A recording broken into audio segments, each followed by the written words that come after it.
Bueno, vamos a continuar con la siguiente parte de práctica de discipulado número 5. Estamos viendo Marcos capítulo 5 del 1 al 20. Después de haber visto la introducción, deberíamos de tener algunas preguntas.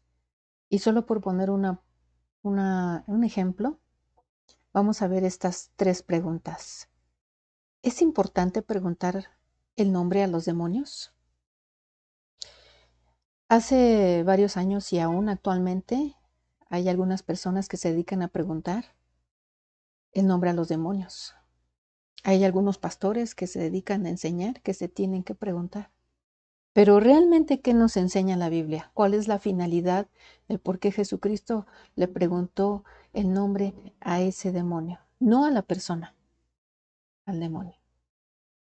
Hay otra pregunta que dice, ¿por qué Jesús permitió que los demonios entraran en esos cerdos? Muy interesante. Otra pregunta es, ¿por qué la multitud comenzó a rogarle a Jesús que se fuera y los dejaran en paz? Bueno, pues esto es lo que vamos a ver a continuación. Vamos a ver las opiniones de algunos pastores y algunas personas que se dedican al estudio de la Biblia, otros que tal vez tengan algunos conocimientos por ahí, algún seminario, algo muy leve. Hay personas que no tienen ningún conocimiento, solamente están viendo videos y están haciendo los propios para dar una teología de demonología, pero no hay que tomarlo a la ligera. Solamente vamos a ver un muy breve comentario. Uno va a ser de un pastor que omito su nombre y otro va a ser del doctor Yatensi Bonilla, el cual está a cargo de un seminario, en una escuela bíblica que está dirigida por el Semisud. Este doctor es experto en lenguas bíblicas, en lenguas antiguas, en griego sobre todo, y él da cursos de griego también.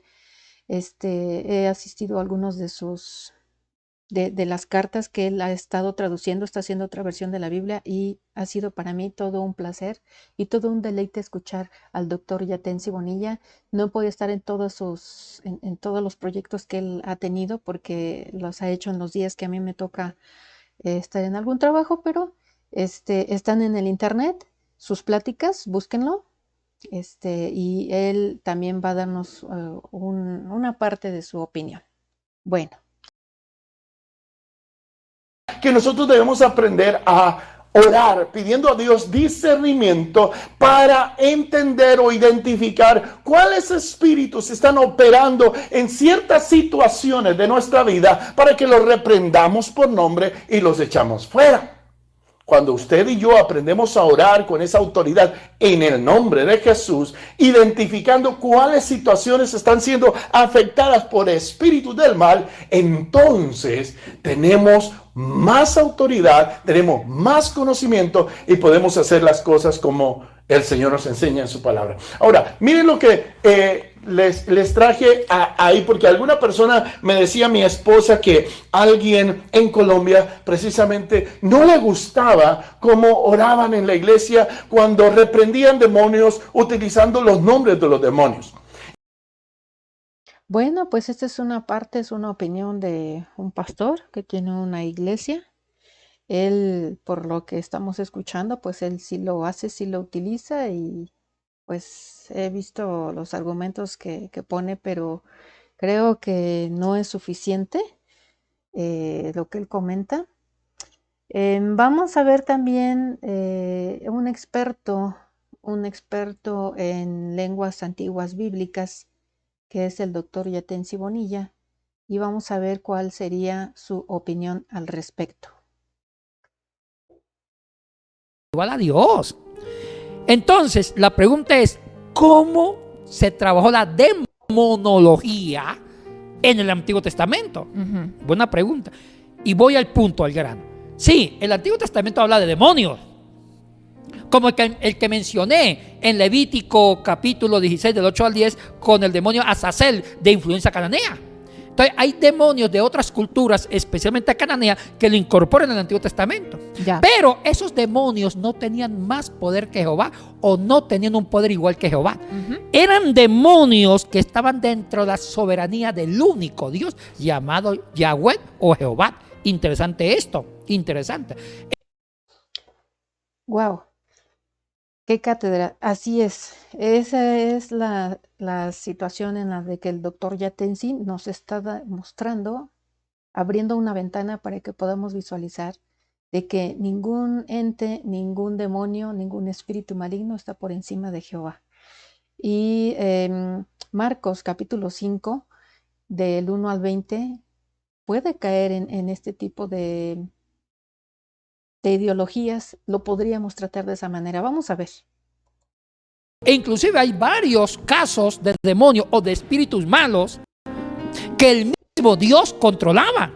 Cuando Dios mandó un espíritu malo a Saúl, este espíritu estaba dentro de la soberanía de Dios. En conclusión, la demonología no estaba igual a Dios o por encima de Dios.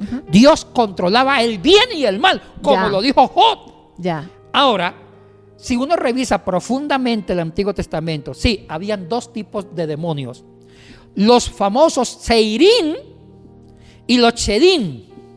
Los Seirín eran los demonios peludos en la figura de cabras, y justo Azazel era un demonio Seirín en esa clasificación porque era peludo, era una cabra.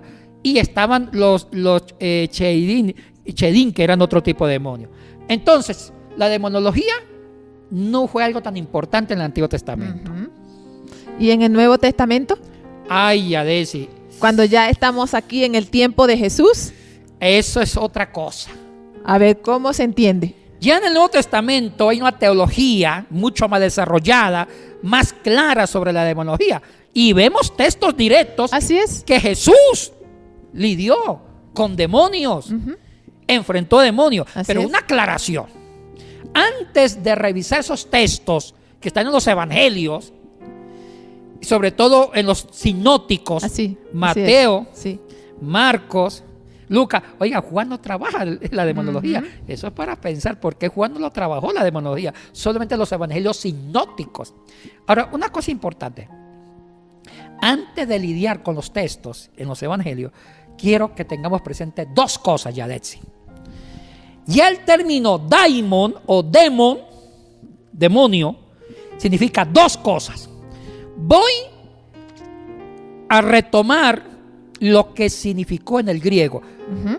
Usted sabe que una lengua es la expresión mental de una cultura. Así es.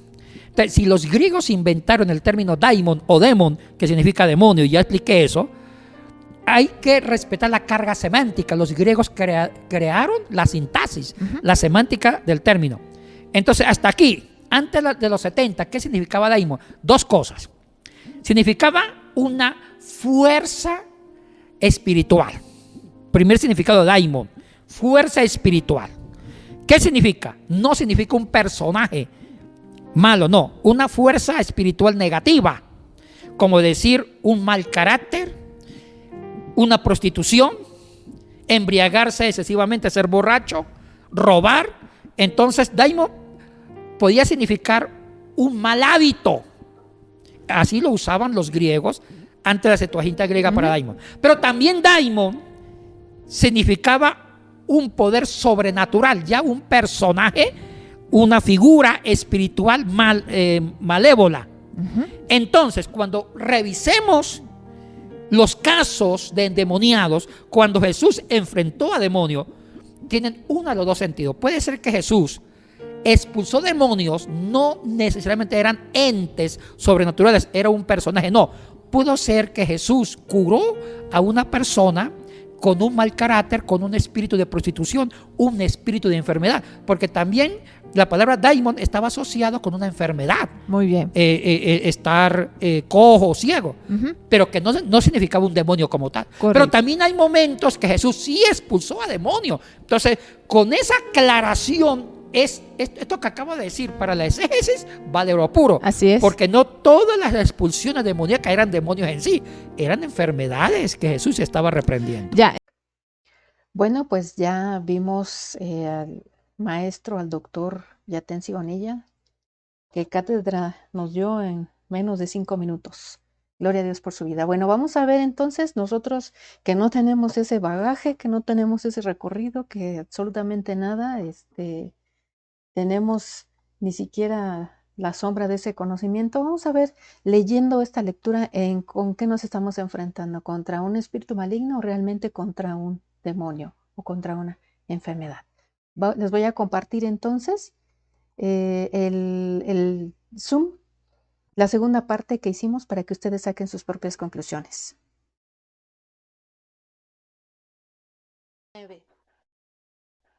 Esa es la sugerencia. En Lucas nos dan más detalles acerca de esta situación. Claro que Marcos también lo describe bastante bien, pero sí Lucas es uno de los evangelios que es muy detallista y lo sabe hacer muy bien.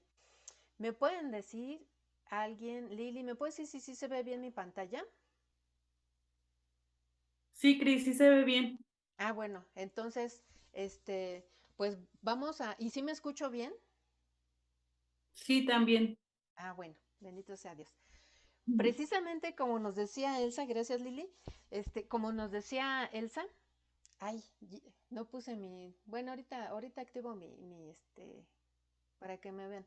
Pero precisamente lo que es Gadara, ya nos lo dijo Martita y Elsa también lo tocaron, alguien más también por ahí lo tocó. Gadara sí. Actualmente lo que es Gadara y los hallazgos arqueológicos indican que era una ciudad helenizada. Las que estuvieron conmigo en la primera sesión vimos quiénes eran los personajes y el contexto donde Jesucristo se desarrollaba. Y Jesucristo se desarrolló en un ambiente helenizado. Acuérdense que la helenización venía muy fuerte con la cultura griega. Sabemos que los romanos en ese momento eran los que imperaban, sin embargo los romanos estaban muy helenizados, creían en sus dioses, en Diana, en los dioses por ahí. Pablo lo describe muy bien en Corintios, todos esos dioses Apolos, y por ahí ya los querían hacer dioses de no sé qué. Bueno, esta ciudad estaba muy helenizada y ciertamente, como lo dijo Martita, la gran mayoría no eran judíos. Podríamos decir que el 99.9% no eran judíos. Por eso su oficio era la crianza y la venta de cerdos, y de eso vivían. Era una de sus actividades económicas. Entonces eso hay que ponerlo nosotros. La ciudad actualmente sí existe. Gerasenos y Gergesenos en algunas, versículo 1 del capítulo 5. Tenemos que ver también nosotras, tenemos que darnos a la tarea de ver un mapa en los tiempos de Jesús. Y quiero que ustedes observen que aquí está Gadara, pero aquí hay un pueblito que se llama Genezaret. Entonces, aquí están los de Magdala y aquí está el mar de Galilea. Aquí, generalmente Jesucristo estaba mucho aquí y allí se hacían las tormentas y allí donde los apóstoles decían, Jesús, ¿qué no ves que perecemos? Nos podemos hundir, y muchas cosas pasaron en ese mar. Muchos comentan, y como ya lo había dicho Elsa también, que en los pueblos no es que sea una confusión, se han encontrado rollos en el griego que dicen que son gerecenos y otros que dicen que son gerasenos, perdón, y otros que son gergesenos y otros que son gadarenos. Existen las tres posibilidades. Depende de la traducción en la que ustedes la vean. La Reina Valera 1960 trae de una manera, la Nueva Traducción Viviente trae gerasenos, y así consecutivamente.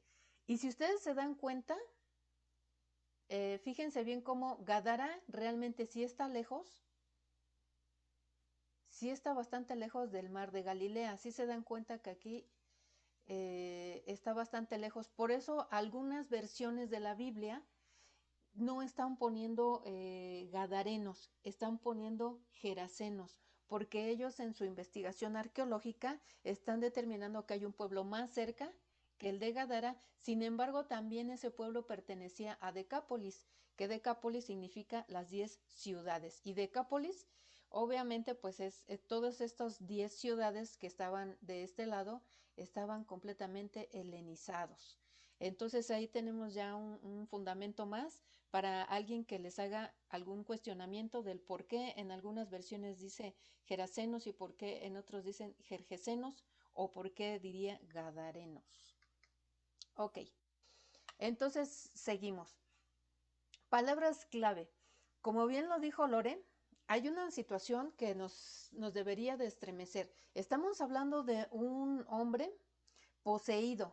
Así lo dice la Biblia, poseído, es una posesión demoníaca. Y han habido muchísimos temas donde nos dicen, oye, ¿acaso un demonio podrá poseer a una persona? Y no, pues a lo mejor te puede manipular, pero que te posea, pues no. Pues aquí nos dicen que sí. Claro que estamos hablando del caso de una persona y aunque la Biblia no lo dice, por el lugar en el que él habitaba, sabemos entonces que seguramente ese hombre pues no era un hombre judío, sino un hombre habitante de los gadarenos, ¿no? De Gadara. Entonces podríamos decir y podríamos intuir que este hombre en algún momento de su vida pues algo hizo y fue poseído por aquí dice un espíritu maligno, pero conforme nos va llevando la lectura, Marcos, vamos a ver que no era un espíritu maligno, ustedes ya lo vieron, salió del cementerio a su encuentro. El hombre, realmente no, como el hombre estaba poseído, lo que tenemos que ver es que toda esta conversación y todo esto que se va a desarrollar no es exactamente con ese hombre poseído, es con el espíritu maligno, es con el espíritu demoníaco. Y eso es algo que nos tiene que quedar súper claro, que esta conversación que va a tener Jesucristo no es con el hombre, es con el demonio. El hombre está poseído, él está poseído, está fuera de sí. Él en ese momento él no entiende absolutamente nada. Versículo 3. Este hombre vivía entre las cuevas. Sí eran cuevas porque acordémonos que los judíos y en aquellos tiempos y en aquellas tierras no se aplicaba como aquí, como nosotros. Nosotros aquí en México generalmente nos entierran, ¿no? A ver, déjenme ver que otra vez no puede, déjenme ver. Solicitar activación. Tengo a. Tengo a. Denme un. A ver, déjenme ver. Es que me está diciendo Adela que está en espera. Está en espera, está en espera. Déjame, le digo que me espere otro tantito. Porque es que como ya les estoy compartiendo la pantalla, ya, si realmente se me está complicando, a ver, solicitar activación, permitir grabar, permitir anclaje, poner en la sala de espera. No, pero ¿cómo lo voy a poner en la sala de espera? Bueno, ahorita me va a tener que esperar eh, Adela, porque si no, me voy a tener que salir de aquí y estamos grabando, entonces voy a perder un poquito más de tiempo. Bueno, estábamos en el versículo 3, en donde estábamos diciendo que en México lo que son los cementerios son totalmente diferentes a los del tiempo de Jesús. En el tiempo de Jesús lo vimos con el mismo Jesús. Realmente era una cueva y pusieron una piedra, ¿sí se acuerdan? Entonces, imagínense a lo que olía eso. Imagínense los aromas que salían de esas cuevas. Él ahí estaba. ¿Qué comía? ¿Qué comía este hombre gergeseno o geraseno? ¿Qué creen que comía? A ver, Lili, ¿qué crees que comía ese hombre? Si nadie se le podía acercar.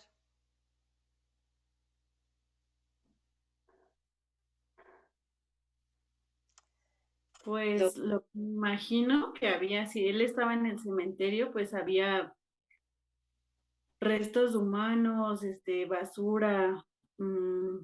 Es lo único que podríamos pensar que había en ese lugar, ¿no? O creo yo que eso era lo que podía adquirir Sí, de ese lugar tan, sí, pues, tan desagradable, ¿no? correcto. Vamos a darle el paso a Elsa. Ella también quiere opinar, pero correctísimo, ¿eh? Muy bien. Elsa, por favor, tu participación. No, pues igual y sus propios desechos, ¿no? Porque si nadie se le quería acercar, pues me imagino que él no iba a esperar a que ni siquiera al baño lo podían llevar y me imagino que al haber todos esos demonios en él, pues no medían, ¿verdad? Si eran sus mismos desechos los que estaban ahí, sino que él, estando fuera de sí, podía haber llegado a comer sus propios desechos. Es correcto y las dos tienen toda la razón. Si tanto miedo la gente le tenía y lo ataban con cadenas y él se desataba, ese hombre estaba ensangrentado, ese hombre comía, seguramente comía desechos humanos o animales que se le atravesaban en el camino. Imagínense cómo estaba ese hombre. ¿Cómo estaba ese hombre? Tenemos que siempre ponernos en el zapato de las personas. Entonces, verso 4, siempre que lo ataban con cadenas y grilletes, lo cual le hacían a menudo, él rompía las cadenas de sus muñecas y destrozaba los grilletes y no había nadie con suficiente fuerza para someterlo. Día y noche vagaba entre las cuevas donde aterraban a los muertos, enterraban, perdón, y por las colinas aullando. Así dice mi versión. En algunas dice gimiendo, en algunas dice gritando, pero aquí dice aullando. ¿Alguien se puede imaginar? ¿Alguien ha escuchado? Puedo decir que sí, Elsa estás levantando la mano, pero yo lo puedo decir, hermanas, no es por asustar a nadie, pero yo sí puedo decir que yo escuché a un espíritu así aullando. De verdad, sientes que te jalan el cabello y que se te paran los pelos de punta y es una cosa horrible, horrible. Esos gritos de día y de noche son horribles. Imagínense, se cortaba con las piedras afiladas. Ahorita vamos a ver algunas reflexiones y algunas cosas, algunos comentarios de personas que son estudiosos de la Biblia. ¿Por qué hacía todo eso, no? Ya Martita nos dio más o menos un adelanto muy certero, pero tenemos que imaginarnos a este hombre. Ahora estaba aullando de día y de noche.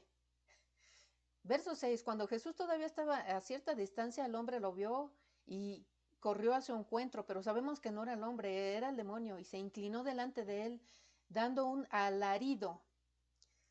Un alarido. Esa es una escena de terror, dice, ¿por qué te entrometes conmigo, Jesús, hijo del Dios Altísimo? Ya igual Lore lo tocó muy bien, perfecto. Y entonces fíjense bien, voy a dejar de compartir la pantalla y nos vamos a quedar aquí en este punto en donde dice, en el nombre de Dios te suplico que no me tortures. Verso 8, pues Jesús ya le había dicho al espíritu, sal de este hombre, espíritu maligno. Jesucristo ya lo había hecho, pero no se salía. Ese es el problema. Jesucristo ya lo había hecho, pero no se salía. Entonces voy a dejar de compartir mi pantalla. Voy a ver si puedo darle entrada a, a esta niña, invitar, grabación, detener. No, sí voy a dejar de compartir porque si no, no sé cómo. Voy a dejar de compartir. Voy a tratar de darle entrada a Aden, pues ya no la veo. Ya se dio por vencida. Aden. Entra, por favor. Entra, por favor. Ok, y ahorita que Ade se vuelva a meter, ya la vi. Ya la vi, ya la vi. Ok. A ver si ya. Ya. Ay, gloria a Dios. Ok. Ade, bienvenida. Tuve que cortar acá ciertas cosas para darte la admisión, pero ya estás. Ok, entonces fíjense bien. Nos quedamos en estos puntos cruciales. ¿No les cae de raro que un demonio jure en el nombre de Dios? Fíjense nada más lo que está pasando aquí. Ajá, este demonio le está haciendo una confrontación directa con Jesucristo. O sea, no es cualquier demonio. O sea, este es el que está hablando por todos los demás. Este tiene otro rango. ¿Sí? Este demonio tiene otro rango. Entonces, Este demonio no solamente estaba diciéndole que en el nombre de Dios, imagínense nada más usando el nombre de Dios y luego a quién se lo dice, a Jesús, el Hijo del Dios Altísimo. ¡Qué confrontación tan tremenda! Vamos a hacernos unas preguntas aquí. Pregunta, hay muchas preguntas, pero vamos a ver. ¿Es importante preguntarle el nombre a un demonio? No la contesten, ahorita vamos a ver lo que hizo Jesucristo y por qué lo hizo. Otra pregunta, ¿por qué los demonios no querían ir a un lugar lejano? Dice versículo 10. Otra pregunta, verso 13. ¿Por qué Jesús permitió que los demonios entraran en los puercos? ¿Por qué no dijo que se fueran para otro lado? Otra pregunta podría ser, vamos a ver, ¿por qué la multitud comenzó a rogarle a Jesús que se fuera y los dejara en paz? Eso ya nos las contestó Martita, pero no importa, ahorita la vamos a ver. Entonces, cuando nosotros estamos viendo este tipo de lecturas, lo que más va a venir a nosotros, voy a prender mi cámara, lo que más va a venir a nosotros son más preguntas que respuestas, porque es una situación que nosotros como seres humanos no es normal. Es una situación extraordinaria en donde Jesucristo nos dice, vean cómo se maneja esto. Imagínense nada más. Entonces, nos dice, vean cómo voy a manejar esto y nosotros vamos a ver cómo Jesucristo está manejando esta situación. Cómo Jesucristo es capaz de manejar esta situación. Entonces, vamos a ver rápidamente porque si no, me va a ganar el tiempo otra vez. Y necesitamos darle vamos a ver porque esto no es fácil, lo tenemos que ver en base también a algunas personas que ya han hecho unos estudios. Hay debates de toda índole con esto, pero vamos, fíjense bien, vamos a ver una palabra clave. Versículo 6. Cuando Jesús todavía estaba a cierta distancia, el hombre lo vio y corrió a su encuentro y se inclinó delante de él. Hay otras versiones que dice adoró. Seguramente algunas de sus versiones, ustedes tienen Reina Valera 1960, dice adoró. Y aquí la pregunta es, ¿acaso un demonio puede adorar a Dios? Fíjense lo que les estoy planteando. ¿Acaso el demonio puede adorar a Dios? Porque para nosotros la palabra adorar en el español no, no abarca todo lo que puede abarcar en el griego. En el griego vemos que lo que viene del griego 4314 de proskuneo. Y dice que hay un debate porque seguramente viene del griego 2965 que significa besar, como el perro lame la mano de su amo. Entonces vamos a hacer esa escena. Imagínense que se acerca ese endemoniado y le lame la mano a Jesús. Así lo dice el griego, ¿eh? Lo estamos inventando. Pero otra traducción puede ser literal o figurativamente postrarse, como lo hacen los japoneses cuando saludan. Ese acto que hacen los japoneses o los hindúes que hacen esta parte de reverenciar, esa es la parte donde los teólogos dicen que aquí, en este versículo en especial, es la parte de reverenciar. No la parte necesariamente en donde dice que el diablo le está adorando, porque eso se utiliza en otros textos bíblicos. Entonces, esta parte de proscuneo, por eso aquí esta versión de la Nueva Traducción Viviente dice que se inclinó delante de él. Ellos decidieron tomar esa versión griega y está perfecto, porque el griego lo apoya. No es de que alguien nos venga a decir, oye, ¿cómo es de que el diablo está adorando a Dios? Pues no, que es diablo. No, espérame, es que en el griego lo puedes traducir como adorar, pero también lo puedes traducir como reverenciar, como inclinarse. E inclusive como lo dice también, podría significar besarle la mano como anteriormente a los sacerdotes. Se les besaba la mano. Aquí dice como un perro le besa la mano al dueño. ¡Wow! Seguimos, y se inclinó. Después venimos a esta parte en el verso 7 donde dice, Jesús, hijo del Dios Altísimo, bien dicho por Lorena. El demonio inmediatamente identificó quién era él. Pero ¿qué creen? Dice aquí, hay un comentario de un teólogo llamado, bueno, su apellido es Lane, dice que el dirigirse a Jesús con su título no es una confesión de dignidad de Jesús, sino un intento desesperado de tener el control sobre él o de hacerle inofensivo, de acuerdo con la superstición que en aquellos tiempos de los judíos se tenía, que el uso preciso del nombre, en este caso del nombre, del señorío, iba a descubrir a Jesucristo. Ahorita Jesucristo, si se dan cuenta en todas las cosas que él ha hecho, ha dicho que se callen. Shh, no lo digan, porque todavía no llega mi hora. Y entonces este demonio se quiere pasar de listo y dice, Jesús, hijo del Dios Altísimo. Sí, él sí lo sabe, pero todavía no es la hora de Jesucristo. Por eso generalmente Jesucristo dice, cállate, cállate. O cuando alguien por ahí, ya vemos que ya empieza la gente a decir, a saber por lo menos que Jesucristo es el sanador, empieza a decir, no, no lo digas, ¿no?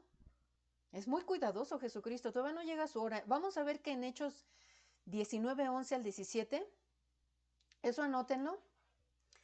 En Hechos 19 del 11 al 17 vemos cómo hay una situación en donde se toma el nombre de Jesús en vano. Hay unas personas que son hijos de un sacerdote que dicen que estaban sacando los demonios, expulsándolos, y Pablo estaba por allí y dicen que les dijo, en el nombre de Jesús en el que cree Pablo, fuera. Uf. ¿Y qué pasó? ¿Qué pasó allí? Pues que el demonio les dijo, pues yo conozco a Pablo de Tarso, yo conozco a Jesús, pero ¿ustedes quién son? Y hasta desnudos salieron. No podemos tomar el nombre de Dios en vano, pero el demonio sí lo hace. Quiere él confrontar, él quiere evidenciar a Jesucristo. Él ya sabe quién es, pero no se quiere quedar callado porque está haciendo una confrontación directa con Jesucristo. Y luego dice que le rogaban mucho. El ruego, en algunas versiones se puede decir que es como que oraban y alguien nos pudiera decir, oye hermana, ¿a poco los demonios oran? Bueno, si nosotros nos fuéramos a la traducción,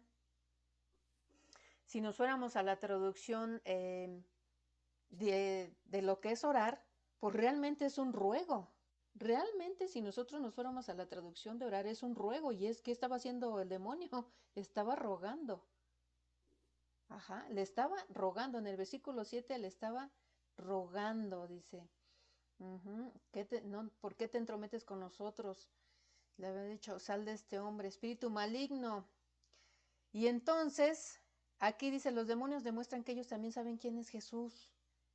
Y aquí ellos demuestran que ellos pueden rogarle mucho, que ellos pueden orar. Pero ¿qué pasa allí? Que ellos pueden orar, yo puedo orar, pero yo no me rindo ante Él. Yo no me rindo ante Él, yo simple y sencillamente estoy, Señor, te pido esto, te pido lo otro, te pido que me des un coche, te pido que me des un novio, te pido que me des un buen empleo, te pido. ¿Acaso me estoy rindiendo a su voluntad de Él, a decirle que se haga tu voluntad? Y es donde tenemos que tener cuidado porque es bien fácil caer en eso.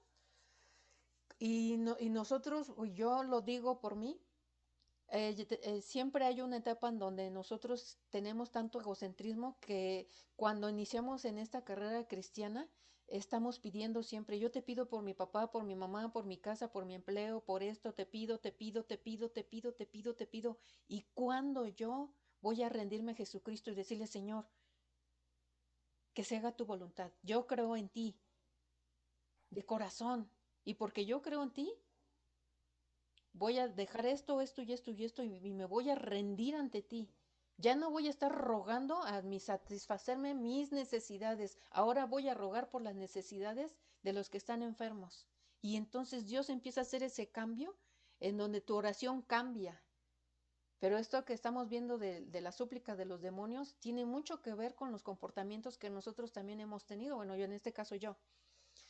Verso 9, Jesús le preguntó, y aquí es la pregunta, será importante porque yo escuché muchas prédicas hace muchísimos años, yo creo que como 10 años se puso de moda, e inclusive lo llegué a escuchar allí en Monte, que decían, es que tienes que preguntarle el nombre al demonio, le tienes que preguntar el nombre, y se basaban en este versículo. Jesús dijo, ¿cómo te llamas? Y él le contestó, ¿quién? Pues el demonio, me llamo Legión, porque somos muchos los que estamos dentro, y ya lo dijo Elsa, ciertamente, bueno, para empezar, Jesús demuestra, como ya lo dijo Elsa, que no era necesario para él conocer el nombre del demonio. Cuando ellos contestaron Legión, en realidad no estaban diciendo su nombre, nunca dijeron su nombre, son bien mañosos. Esos demonios mañosos y mentirosos lo que hicieron fue decir ellos hacerse grandes, decir, querer imponerse. Somos una legión. Y Jesucristo sabía lo que le iban a contestar, porque también quería abrirnos los ojos de que, como bien ya lo dijeron ustedes, no tomemos las cosas con ligereza. Realmente no sabemos cuando vemos una persona endemoniada contra quién nos estamos enfrentando. Podemos decir es uno, es dos, no, pues es una legión. Sí, es una legión, ya sabemos que muchas prédicas dicen que son 5,000 o 6,000, hay otros que dicen que son 2,000, depende del siglo en donde haya venido la traducción. 100 años antes de Jesucristo se manejaba que eran de 5 a 6,000. Entonces, pero no era el número, sino era de que los demonios querían intimidar a Jesús y decir, miren, somos un montón, ¿cómo ves? Pero ¿qué pasó con Jesucristo? Bueno, él dijo, entonces los espíritus malignos le suplicaban una y otra vez, ahí está el ruego, y sucedió, verso 11, que había una gran manada de cerdos y allí alimentándose cerca, pues ya vimos por qué. Y entonces, ¿por qué los demonios no querían ir a un lugar lejano? Eso lo contestó Lorena, si no mal recuerdo, alguien de ustedes lo contestó.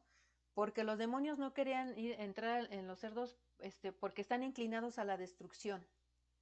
Odian estar inactivos. Nosotros como cristianos nos gusta mucho estar inactivos. Nos gusta muchísimo estar en nuestra zona de confort. Pero a los demonios no. Lo peor que le pueden hacer a un demonio es mandarlo a descansar.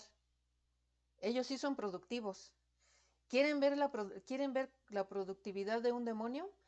Párense en un puesto de periódicos, vean los periódicos como La Alarma, como esos periódicos baratos en donde salen las cabezas humanas, en donde salen la gente expuesta totalmente. Todas esas son las actividades demoníacas. Y ellos son muy productivos y salen en los periódicos y en las noticias. Ellos andan buscando en dónde estar haciendo el mal adentro de alguien. Por eso los demonios no querían ir a un lugar lejano. Para ellos era mejor causar más terror entrando a esos cerdos. ¿Y quiénes fueron los que cayeron? Pues la gente que estaba allí, los que estaban, los dueños de los cerdos y que, como bien lo dijo Martita, fueron a decir, oye, fíjate que pasó esto y el otro, y entró miedo. Ese es lo que quiere el demonio, es que entre en miedo, porque entrando el miedo se acaba la fe. Lo opuesto de la fe es el miedo, y eso ya lo vimos cuando se iban a hundir en las barcas, y que Jesucristo no tengan miedo, porque no tienen fe. Y aquí vemos que los demonios quieren que se impere el miedo. Ok, entonces dice, versículo 13, entonces Jesús les dio permiso. ¿Por qué les dio permiso que entraran allí? Hay varias hipótesis. Una dice que es porque en lugar de sacar completamente a los demonios fuera del juego, porque también lo pudo haber hecho Jesucristo, permitió esto porque les dio tiempo de que Jesucristo tenía el poder y la autoridad de decir, ok, si yo te autorizo, tú te vas. Si no te autorizo, no te vas. Colosenses 2:15, ya también la mencionaron. Colosenses 2:15, en esta versión de Palabra de Dios para Todos, dice, Él venció a todos los poderes y fuerzas espirituales a través de la cruz, desarmándolos y obligándolos a desfilar derrotados ante la cruz. En ese momento no los podía aniquilar, porque cuando los iba a vencer es a través de la cruz, y Jesucristo todavía no llegaba a ese momento de la cruz. Todavía faltaba esa demostración total. Pero decía, yo tengo autoridad, o sea, si yo quiero los aniquilo, pero no ha llegado mi tiempo, ¿saben qué? Váyanse a los cerdos. Otro punto de vista es porque él quería que todos supieran cuál es la intención real de los demonios. Juan 10:10, el ladrón solamente viene para robar, matar y destruir. Y dice Jesucristo, yo vine para que la gente tenga vida y vida en abundancia. Verso 17, ¿por qué la multitud comenzó a rogarle a Jesús que se fueran y los dejaran en paz? ¿Ya lo dijeron ustedes? Vamos tengo 5 minutos. Ya lo dijeron ustedes y lo detectaron muy bien. La gente no les interesaba la vida de una persona que, hecho imagen y semejanza de Dios, lo humillaban como lo tocó Martita y se fue con Génesis. La desnudez es una humillación, es lo más bajo, es exponer la creación de Dios, exponerla completamente a la burla. Y los demonios, eso es lo que quieren a nosotros, desnudarnos. Entonces aquí en esta parte, a la gente no le interesaba para nada la vida de un ser humano. ¿Qué les interesaba? ¿Por qué les dijeron que se fueran? Pues sí, puede ser porque les dio miedo y porque los cerdos se fueron, pero allí había una situación económica. Cada cerdo tenía un precio. Y por ahí sí dice cuántos cerdos fueron los que se fueron pues al mar. Creo que son 2000. Por allí está, sí, aquí está, versículo 13 dice, y toda la manada de unos 2000 cerdos se lanzó al lago, para que vean que no son exactamente 6000, como bien lo dijo Elsa, es un número, es un número, la legión, somos muchos, somos muchos. Aquí eran 2000 cerdos, pues los 2000. Multipliquen, ahorita cuánto vale un cerdo, un cerdo, ¿qué será? 400, 500 kilos, me declaro neófita en ese aspecto, pero vamos a suponer que un cerdo te cueste unos 800 pesos, uno bueno, multiplíquenlo por 2000. Si nosotros hacemos esa multiplicación, vamos a ver cuánto dinero se fue al mar. Son 2000 por 800 pesos, vamos a suponer, ¿no? 1.600.000. ¿Qué les importaba más a esas personas? ¿La vida de un hombre? Como bien lo dijo Lorena, no le dieron gracias a Dios ni se alegraron con él. A ellos los únicos que les interesaba es que habían perdido y que no querían seguir perdiendo allí y tuvieron miedo. Así nosotros generalmente siempre el problema de la humanidad, luego les platico el verdadero pecado que se cometió en el Edén fue el egocentrismo, venido de la mano ¿con qué? Con lo que todo el mundo sabemos, con la desobediencia. Entonces, relaciones estructurales, repetición, mucha repetición, perfecto, Martita. ¿Detectaste?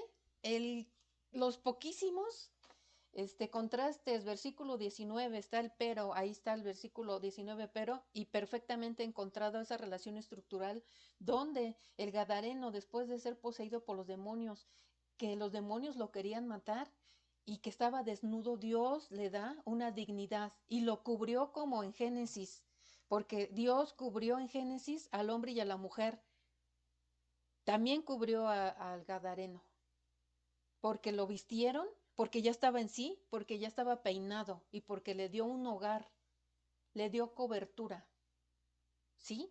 Entonces allí hay esa parte de ese contraste donde todo estaba destruido, viene Jesucristo y lo vuelve a hacer y no solamente lo hace, sino lo hace mejor, seguramente que como ese hombre estaba cuando todavía no estaba endemoniado. Relación estructural que es repetición, pero se repiten los protagonistas, se repiten los protagonistas. ¿Quiénes son los protagonistas? Espíritu maligno o legión se repite. el hombre que estaba poseído se repite. Y ya finalmente, muchachas, vamos a contestar, ¿quién dice la gente que soy yo? La naturaleza de Jesús. Para el versículo 6, para los demonios, Jesús es el Hijo del Dios Altísimo. Para los gerasenos, en el verso 14 son los hombres, y los hombres que cuidaban los cerdos. ¿Quién era Jesús? Pues era alguien que les daba miedo, y era alguien que hizo que perdieran un dineral mandando a los demonios allí a los cerdos, y perdieron mucho dinero. Era un enemigo y su presencia era temida. Se nos acaba el tiempo. ¿Qué sabes lo que yo he hecho por ti? Jesús, ¿qué hizo por ese gadareno, gereseno, gergeseno? Lo que ya dijo Martita. Hubo un contraste. Y gloria a Dios. Bueno, chicas, se nos acaba el tiempo. Tengo 39 segundos. No, un minuto. Sí, 39 segundos. Vamos a dejar aquí la transmisión. Voy a procurar, si esto se grabó bien, les hago un video para...